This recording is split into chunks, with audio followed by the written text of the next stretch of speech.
If you run a home service business, whether it's kitchens, windows, bathrooms, extensions, or anything similar, and you're running Facebook ads right now, there's a very, very good chance that your campaign structure is actually outdated and fundamentally broken. And the reason for that is Facebook ads have changed massively in the last 12 months. And the strategy that worked in 2024 and 2025 isn't necessarily going to work in 2026. So in this video, I'm going to show you the exact Facebook ad strategy that I'm running right now for our home service clients to consistently generate qualified appointments at the lowest cost possible. Section 1, why the old strategy doesn't work. Here's what most home service businesses are still doing. They've got one campaign targeting cold audiences, people who've never heard of them. They've got another campaign retargeting website visitors, which is people who've engaged with their page or their website, and then manually splitting budget between both of these. This used to work, but it doesn't anymore. And the reason is Meta's algorithm has gotten so good at finding the right people that when you try and over control your targeting,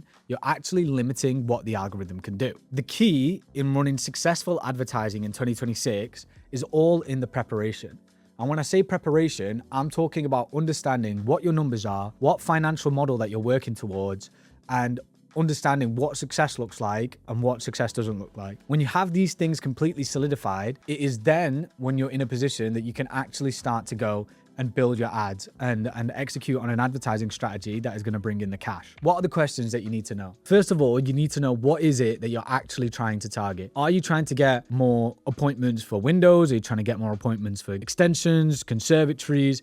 You need to be clear about what is the product that you're selling. Then you need to know, on average, how many appointments does it take for us to get a sale? If you're only getting appointments in through referral, through word of mouth, or through walk-ins into your showroom, those are going to convert at a much higher percentage than people that are cold that have never heard of you before. So you need to factor that into your calculations. For example, let's say that you convert 1 in 3 appointments. So for every 3 appointments that you get 1,800 in profit and 6 grand in revenue. Once you understand that, then you know if I can convert an appointment at, let's say, £200 for that appointment and it's qualified and it's good and it's perfect, then for every 3 of those that I get, I'm going to get a sale. And the second thing that you need to understand is you need to know where your strengths currently lie. Like, for example, if you are a business owner that runs a business and you've been absolutely smashing organic content, your TikTok is booming, your Instagram is booming, then you want to leverage the work that you've done there in your advertising strategy so that you can go further for less money. If right now you already have the infrastructure where you've got a bunch of hungry sales reps that are ready to just get data and just start dialing it like there's no tomorrow, then you can run an advertising structure and a funnel which is in line with that infrastructure. If you've not got a big sales team and people has kind of got split attention and everybody's busy and like is wearing multiple hats, then what you might need is that you might need a funnel structure that relies heavier on marketing in order to do a lot of the qualification, because you don't have that much sales infrastructure that can do a lot of that pre-qualification and move people through. In that case, you might run a quiz funnel, you might run a prospective funnel, which basically adds a bunch more friction so that your lead cost is obviously going to be higher, but the quality of that lead is also going to be higher as well. And as long as it fits within whatever financial model that you're running, you'll be absolutely gravy. Here are my 3 or 4 top favorite funnels that I like to run for home improvement. The first is a lead form funnel. The lead form funnel is something that I would run if and when there is really good sales infrastructure and a really good dialing cadence that the home improvement business already has. The second funnel is a landing page funnel. Now, a landing page funnel is your generic landing page, highly optimized for conversion. This is a page that is specifically built in order to convert people from ad traffic. It's not the same as sending people to your homepage or sending people to the service page on your website.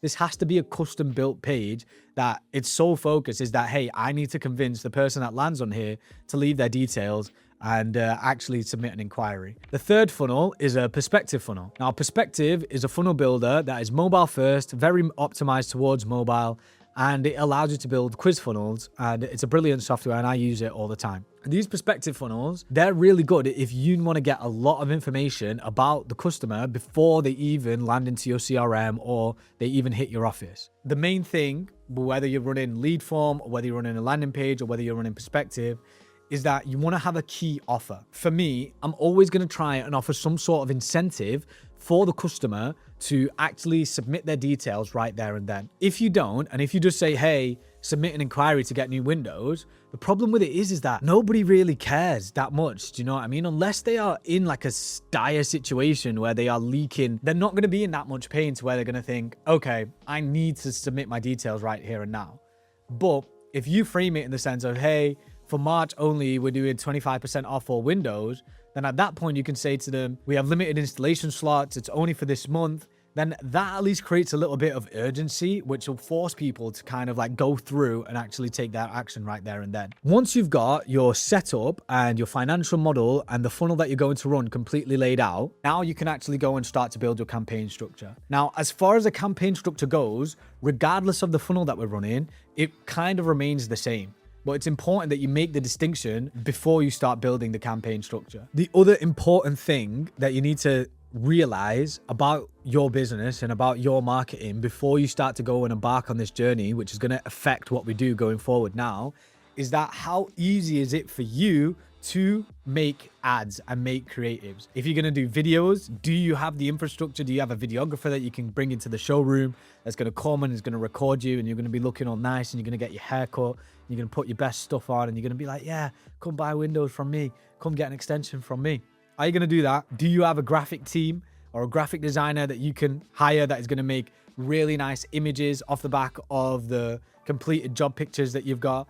And if so, how many of them can you actually get them to make? If you can only make 1 or 2 ads, then you're going to have to run a completely different campaign structure to if you actually have the capabilities to create 20 or 30 ads at a time. Now, in my opinion, what we do is we create as many ads as it takes in order to get to the profitability that we need to. Here's exactly what I'd set up if I was starting a home improvement ad account from scratch today. Here I am inside of the ad account. When you're in an ad account like this, obviously like there's a lot of stuff that's already in here. The first thing that you want to do is that you want to actually go and create your campaign. So when you go and create your campaign, you've got this option whether you do a manual campaign or you do a smart campaign. You always want to pick manual, so that you can actually decide who you target, how you target, etc. And then what you need to realize is that when it comes to Facebook, there are 3 key levels in which you can do changes. There's your campaign level, and this is where you determine what the goal of the campaign is going to be. At that point, once you go one step deeper, you go into your ad set level. Your ad set level is where you determine how you're going to target. And then you've got your ad level, where this is where you set up your ad. If it's going to be a picture, if it's going to be a video, here's where you upload it. If we stay at the top and we go into our campaign and then we choose a leads campaign, the first thing that you're going to do is that you want to name your campaign. Once you've got that, then you want to select leads as your goal. And then as you scroll down, when you start to build a campaign, what you'll see time and time again is that for every single facet of the campaign, whether it's the budget or the targeting or the placements, there is this option that you can click called Advantage Plus. Advantage Plus means that you are giving the reins to Meta to decide what to do with that facet of your campaign. You gotta realize that this is a $1 trillion company that is investing billions into making sure that this algorithm is built in the way that it is. What I would suggest is that initially, when I'm just starting out something new, that I would always put ad set budget optimization instead of campaign budget optimization. So instead of putting campaign budget on, I always choose to elect in the beginning to put ad set budget on. And later on, when I start scaling, or if I move ads from this campaign into a scaling campaign, I might choose to do that at a campaign budget optimization instead. After you've got your campaign goal sorted, which is leads, at that point, you might be prompted to pick a data set. Now, what a data set is a data set is basically the new thing of what Meta calls your pixel. So your pixel is effectively a line of code that you put on your website. And what happens is when somebody comes from Facebook onto your website, with that line of code, it registers that that person has come from Facebook. And if they then take an action that you want them to take, like they call you or they submit a lead form, whatever, they book in an appointment, it will send that data back to Facebook and be like, hey, that person that came through this ad, actually ended up doing the thing that we wanted them to do. So why don't you go and get us more of those guys? Then we're going to move into the ad set level. Now, the ad set level is where we do all the targeting. From a targeting perspective, what you need to understand is that once upon a time, when Meta ads first came out, the best way to target was to be hyper specific in terms of these are the person that I want and they're this age and they do this and they do that and they blah, blah, blah. Now, there is less responsibility on the ad set level targeting in order to find your ideal customer, as there is reliance on the creative to be the new form of targeting. And what I mean by that is, if you want to target homeowners within a certain area, you should put those areas inside of like your targeting. But what's as equally, if not more important, is to create an actual ad, whether that's an image or a video, that is specific to those kind of people. Because Meta will look at all of that stuff, and then what it will do is that it will push that onto the feeds of the people that it thinks that it should go to. So here you can see that you've got your options to choose your targeting. You can see that Advantage Plus is on. Now, the way that I like to structure is I do 3 ad sets. I do the first one that is broad, Advantage Plus open. So in this one, I will just put like our target area. So if that's a 5-kilometer radius from the showroom, 10-kilometer radius from the showroom, if it's specific postcodes, then I'll just put all of those postcodes in here, create a saved audience around it, and that'll be like my main audience targeting. And then I will keep Advantage Plus open, and I'll put an audience suggestion in there for like maybe 22 to 55, because usually sub 22, they're not homeowners yet. And then if you sell to above 55, 65, 70, then like you can put up to 65 plus as well. But I'll put the minimum age as 22. Once I've done that, that's basically all I need to do for Advantage Plus. The second ad set that I like to run is a big fat interest stack. So you can see here that when you scroll down, that you get to a point where you can add in demographics and interests. Now, when you search here, you can literally search for all different kinds of stuff. You can search for stuff like, are they interested in home services? Are they interested in interior design? Are they interested in construction? And when I run ads in order to target more people like you, I put a load of this stuff in, like interested in construction, maybe specific job titles. So think about that in terms of what you want to do as far as targeting goes. What I would do is, again, you put in your normal audiences that you would put in, like your saved audience from the last one. But this time I turn Advantage Plus off and keep it closed. Because for this one, I want to be hyper specific in terms of who I want to target. And then when I get into my audiences, what I like to do is I add in a bunch of like home design related stuff. And then one, which I think is really good, is recently moved. Now you can add in this life cycle event as people that have recently moved into your targeting parameters in Facebook. And that's a really good one, because usually when people move, the first thing that they want to do is they want to redo the house, right? Now in the US, you've got a really clever one where you can actually target the high value zip codes. If you were running an affluent area campaign, you'd put all of your zip codes in. But in Facebook, for the US, you can target like top 10% of high income zip codes and stuff like that as well. Once you've got all of that, the same, you can add in your age targeting if you want to target specific genders, but like I'd usually just do both. And then that is your second ad set. The third ad set is a lookalike audience ad set. A lookalike audience basically is that if you go out of what you're doing here now in your campaign setup and you go into the audience manager, you now have the option to create audiences based on a bunch of different things. Now you can create audiences based on website visitors, based on who's engaged in your Instagram. And the one that I want you to look at is the one that is called customer list. One thing that I'll say is that if you're not getting a lot of traffic to your website, then the website visitor ones and all of this stuff isn't actually going to be that good for you. What I want you to do is I want you to go here and I want you to click on customer list. And here you're basically going to get a template in terms of what you can do with your customer list. You can download this template, but you don't really need it. All you need is an Excel sheet or a CSV file that you can export from your CRM of all of like the highest quality leads that you've got. Ideally, if you've done like 2,000 jobs and you've been going for like 50 years, then just do everybody that's ever purchased from you, just get their email address and their phone number and put it in an Excel sheet. If you've not got that many jobs, do qualified appointments. If you've not got that many qualified appointments, then just do high quality leads that like submitted all of like the best info. And like that, you want to try and build up your list so it's round about 1,000 people. You want to upload it into Meta, just like I've done here, and then you want to create a lookalike off the back of it. When you come to create a lookalike, the first thing that you have to do is you have to put in the country in which the lookalike is going to be. For this one, if you're based in the UK, then you're probably just going to pick the UK. If the US, the US. And then you've got this slider at the bottom which says 1% to 10%. This slider basically represents how broad or how targeted it's going to be. I always like to start off at a 1% lookalike. And then if I'm not getting what I want to get out of there or the lead cost is too high, then I might bump up to 2% and 3% and go across it like that. Now, at this point, you're basically going to go into this field, the custom audiences field, and you are going to add your 1% lookalike audience as the targeting parameter for this ad set. Then you've got your locations. Again, like you can choose to do affluent area, you can choose to use your suggested audience, whatever it is that you want to do. And now you've got your third ad set. Because when it comes to targeting, this is where most home improvement business owners overthink it. What I've found after testing hundreds of campaigns is that ultimately, you want to hedge your bets across all the different kinds of parameters that Meta allows you to target, because once you kind of spread yourself across those different targeting parameters, you'll be able to see which one's working the best. And ideally, in a perfect world, you're going to want to scale using your broad Advantage Plus open ad set, because that one has the most reach. It has the biggest size audience that you can scale the highest. That's the one that ultimately that you want to scale, because you're going to get the cheapest ones in.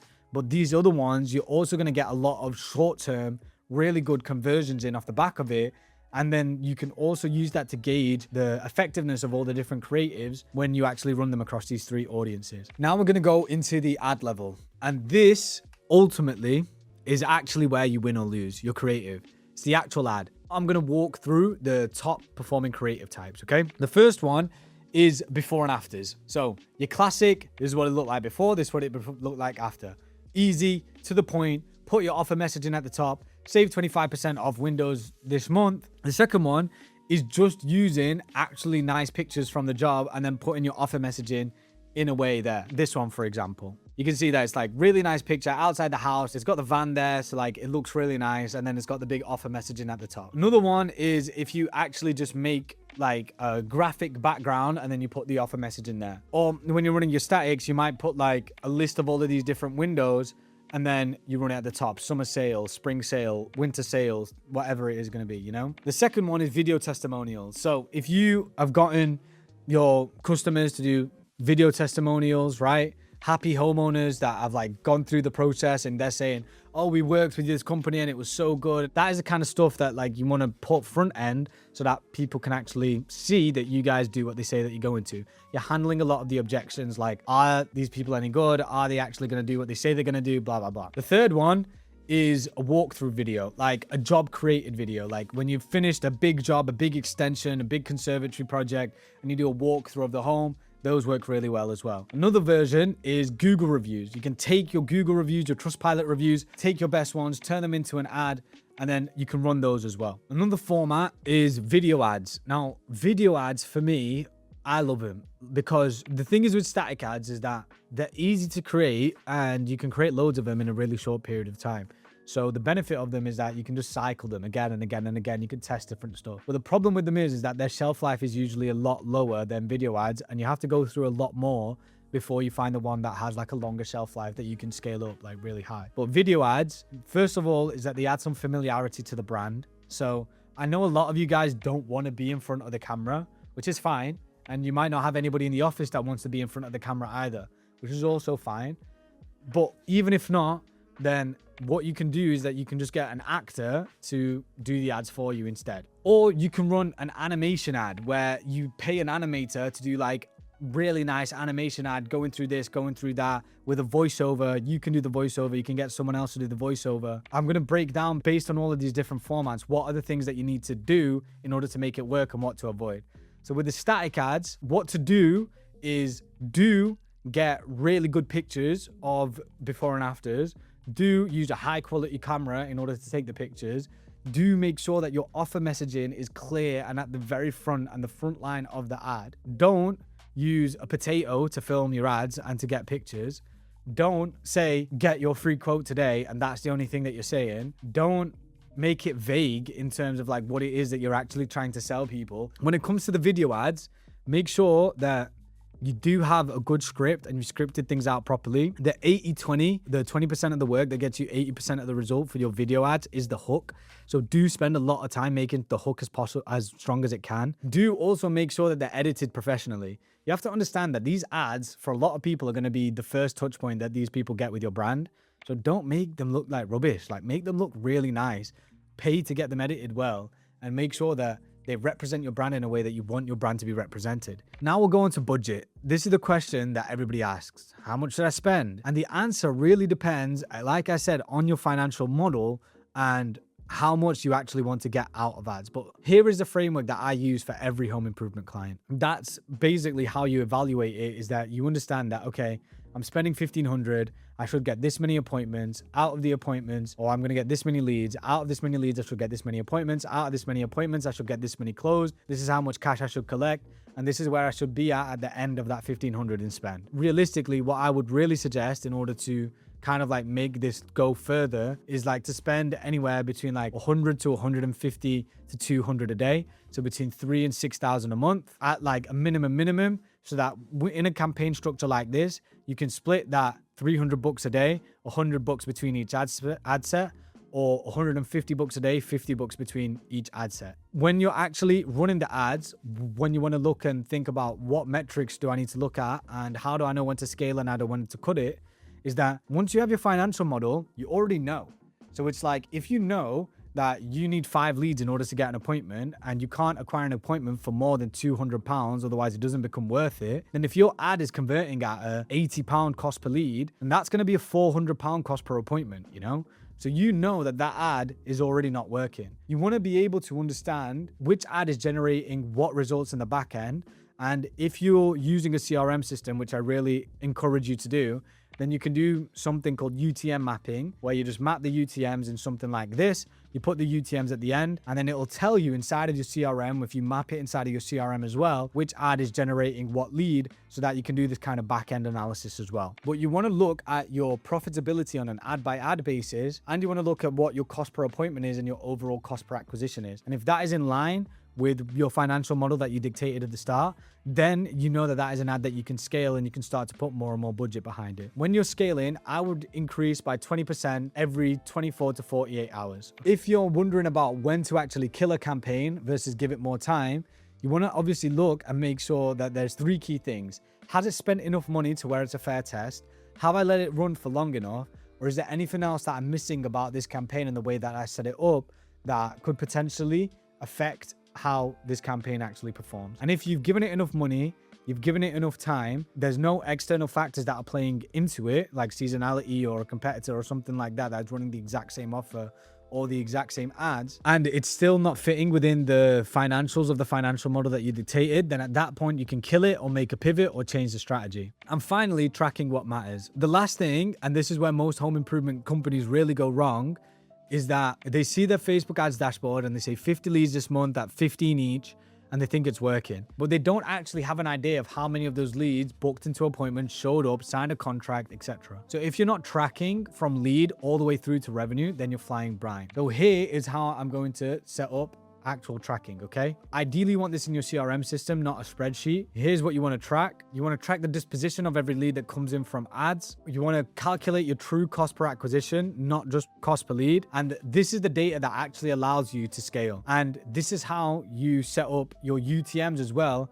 and map your UTMs so that when it actually goes through and somebody clicks on the ad and then ends up going through into your system, that you pass all of those UTMs through as well. I've spent $30 million on home service Facebook ads, and now I've learned this. But there's a lot of lessons that I've learned the hard way that will save you from making a lot of these expensive mistakes. So click this video. In this video, I've broken down everything that I learned from spending over 30 million on home service Facebook ads over the course of the last few years. The mistakes, the shortcuts, and everything in between. So click on it and I'll see you there.